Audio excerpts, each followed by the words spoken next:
이번에 갈보리 교회에 취임하시는 이기인 목사님과 취임식을 진행하게 된 갈보리 교회 모든 성도님들께 먼저 축하 인사의 말씀을 올려드립니다. 교회에서 취임식을 갖는다는 것이 무엇일까? 라고 하는 생각을 가져보게 되었습니다.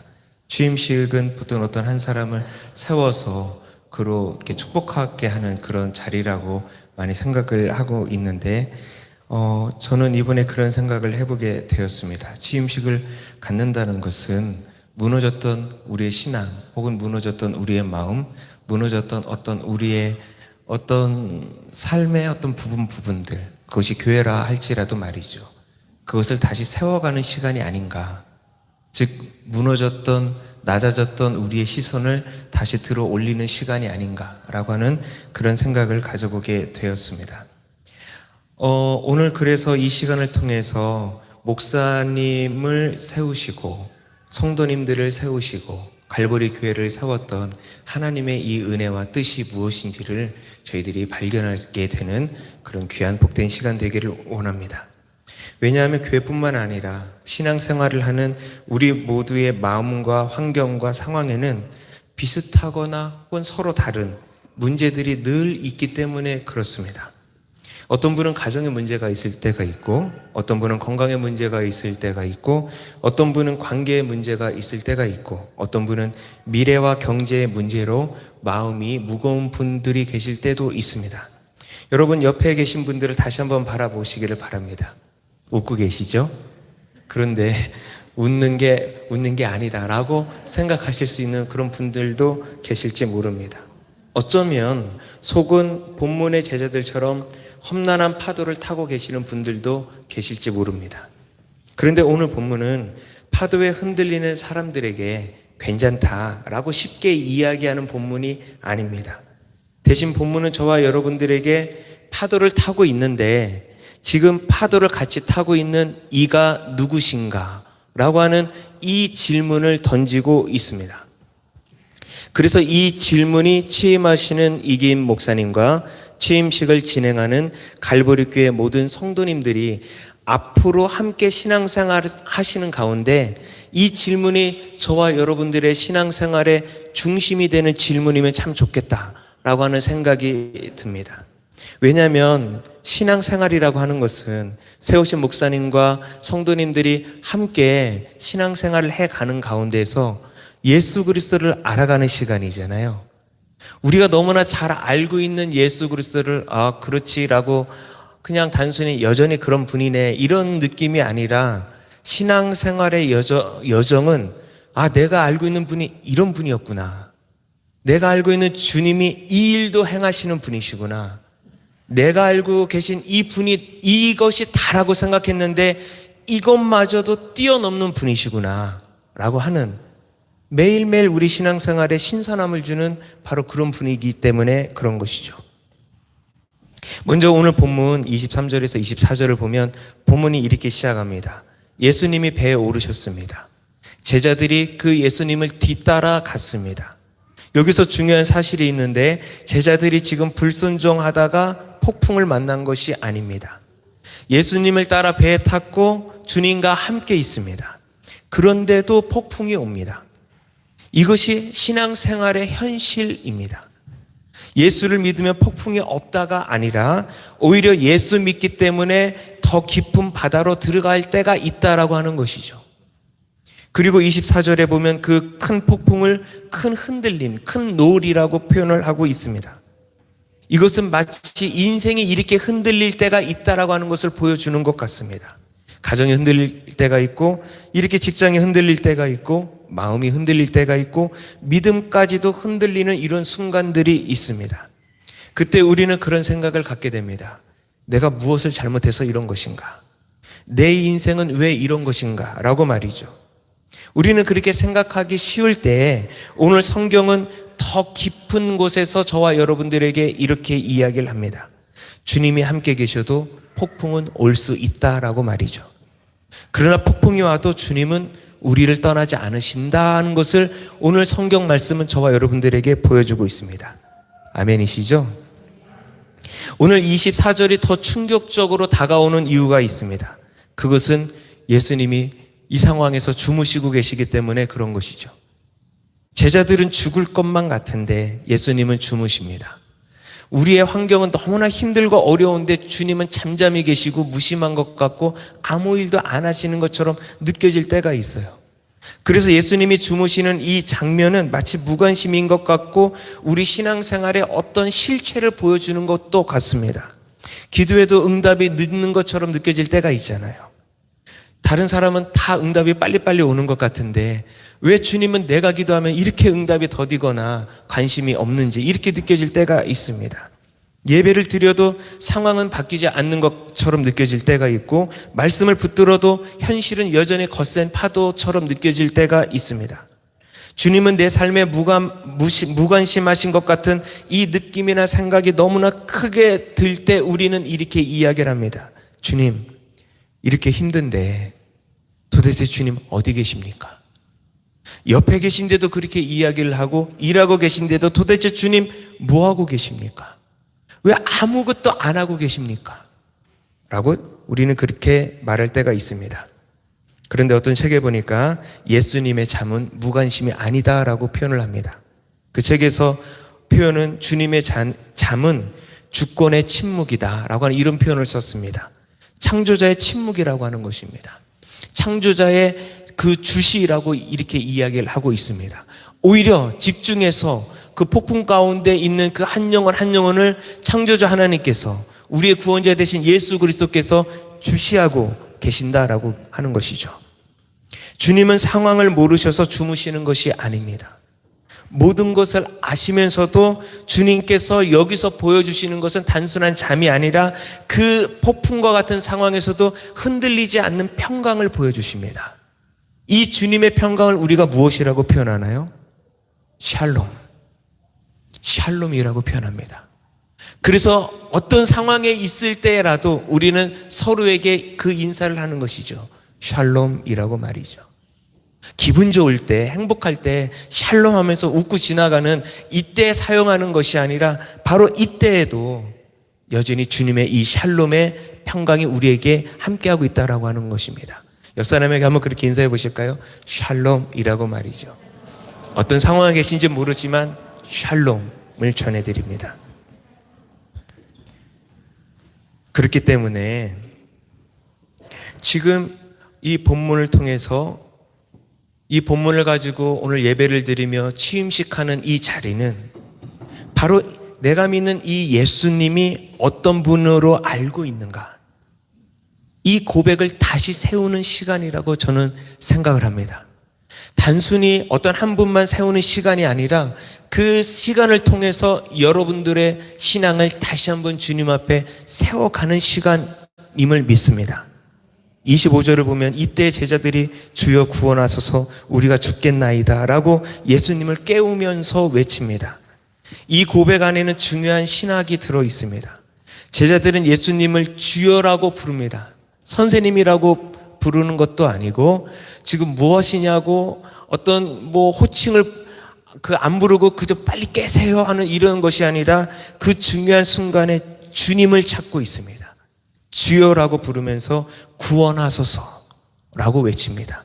단순히 살려주세요, 살려주세요가 아니라 구원하소서라는 이런 외침을 그 순간에 하고 있는 것을 보게 됩니다. 그러니까 이 단어는 단순히 목숨 하나 살려달라는 말이 아니라 지금 구원자께 드리는 탄원과도 같은 것입니다. 주님 아니면 안 됩니다. 지금 이 폭풍 가운데서 제가 붙들 수 있는 것은 주님밖에 없습니다.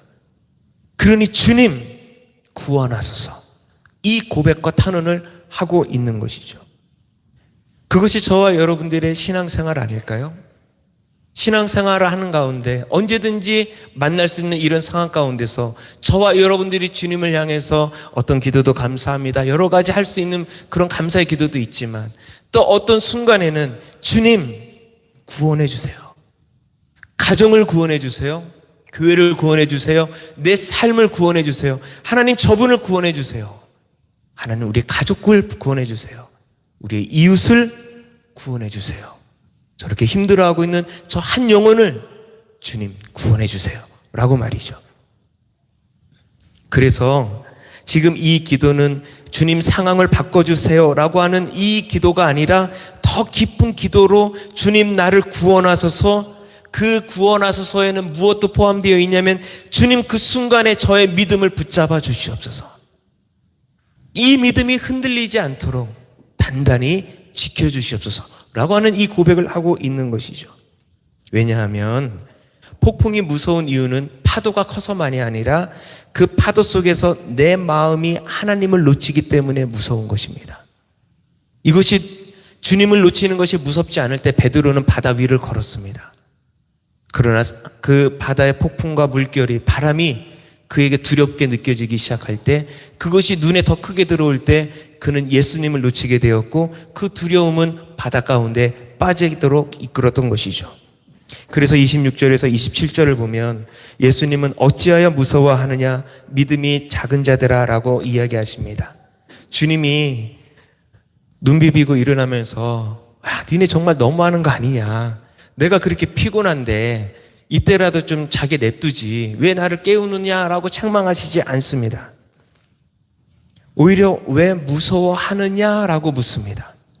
여기서 무서워하다라고 하는 것은 단순한 긴장이 아니라 두려움이 마음을 지배해서 하나님을 바라보지 못하고 있는 상태를 의미합니다. 그리고 믿음이 작은 자라고 하는 것은 믿음이 없는 사람이 아니라 믿음이 폭풍 앞에서 작아져 버린 그 사람을 의미합니다. 우리는 어떤 순간에 나는 참 믿음이 그래도 이 정도면 괜찮지 하는 이런 생각을 가질 때가 있습니다. 그런 어떤 상황 앞에서 우리의 믿음은 마치 없는 자처럼, 마치 어린아이처럼 그렇게 작아져 버리는 그런 어떤 상황, 마음의 어떤 경험, 삶의 경험을 할 때가 있습니다. 지금 그 상태를 보여주고 있는 것입니다.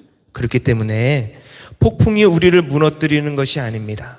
폭풍 앞에서 주님이 누구이신지 잊어버릴 때 믿음이 무너지게 되는 것입니다. 그래서 지금 이 주님의 책망은 단순한 정죄가 아니라 너희가 바라봐야 할 것은 지금 파도가 아니다, 나다. 너희가 붙들어야 할 것은 지금 상황이 아니다, 나의 정체다 라는 것을 말씀해주고 있는 것이죠. 이것을 알려줌으로 해서 지금 주님은 그 상황 가운데에서 지금까지 제자들을 가르치고 훈련하고 함께하면서 믿음을 가지게 했던 그 믿음의 회복으로 다시 초대하고 있는 상황인 것입니다. 이 말씀을 그래서 하시고 난 이후에 주님의 행하신 일은 일어나서 바람과 바다를 꾸짖는 것이었습니다. 그리고 주님이 꾸짖으시자 큰 잔잔함이 임합니다. 여기서 꾸짖다라고 하는 단어는 귀신을 꾸짖을 때도 쓰였던 단어입니다. 그러니까 마태는 오늘 이 기록들을 통해서 무엇을 보여주고 있냐면 예수님이 단지 자연을 다루는 능력자가 아니라 혼돈과 파괴의 힘이나 상황, 이런 모든 상황을 창조주의 권위로 제압하시는 분이시라는 것을 보여주고 있는 것입니다. 여러분의 힘으로 바다가 통제가 되시나요? 여러분의 힘으로 바람이 통제가 되십니까? 선풍기 바람 하나도 우리의 뜻대로 되지 않습니다. 그런데 예수님은 바다를 통제하십니다. 바람을 통제하십니다. 놀랍게도 바람과 바다마저도 예수님의 그 통제 앞에 순종합니다. 그 명령 앞에 그대로 순종하는 것을 보게 됩니다. 이 장면은 예수님이 단순히 기적을 행하셨다는 것에서 끝나지 않습니다. 오늘 본문의 결론은 잘 아시는 것처럼 이가 누구이시길래 바람과 바다도 순종하는가? 라고는 제자들의 고백으로 끝나게 됩니다. 이 질문이 신앙의 중심이라는 생각을 가져보게 되었습니다. 왜냐하면 우리의 문제는 내 폭풍이 얼마나 큰가가 아니라 내가 지금 살아가고 있는 인생의 배에 나는 누구와 함께 있는가가 중요한 핵심이기 때문에 그런 것이죠.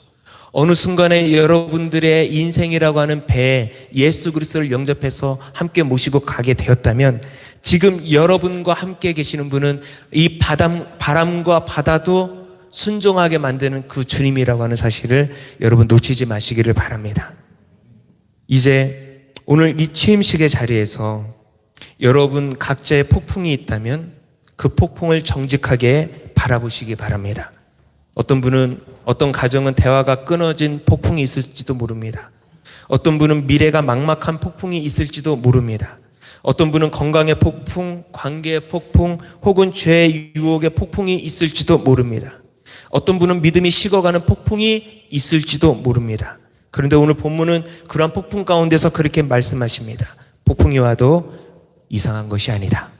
주님은 함께 계신다.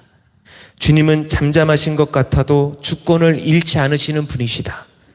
믿음은 폭풍을 없애는 기술이 아니라 주님을 붙드는 고백이다 라고 말이죠.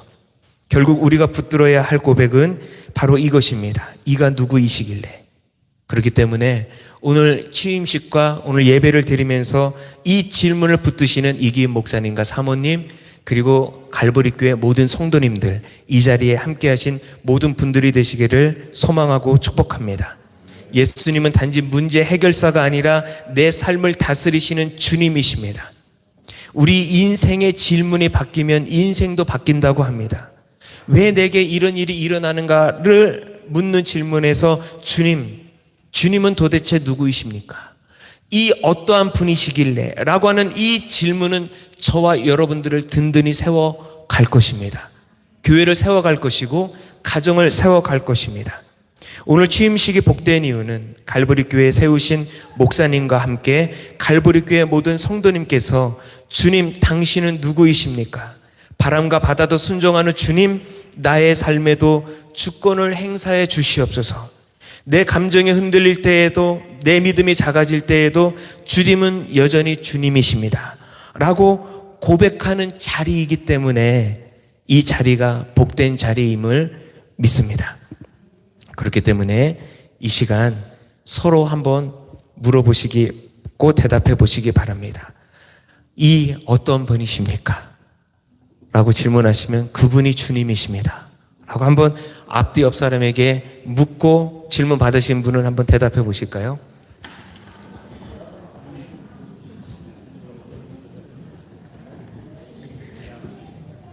그 대답이 우리 평생의 신앙 고백이 되시기를 주님의 이름으로 축복합니다. 기도하시겠습니다.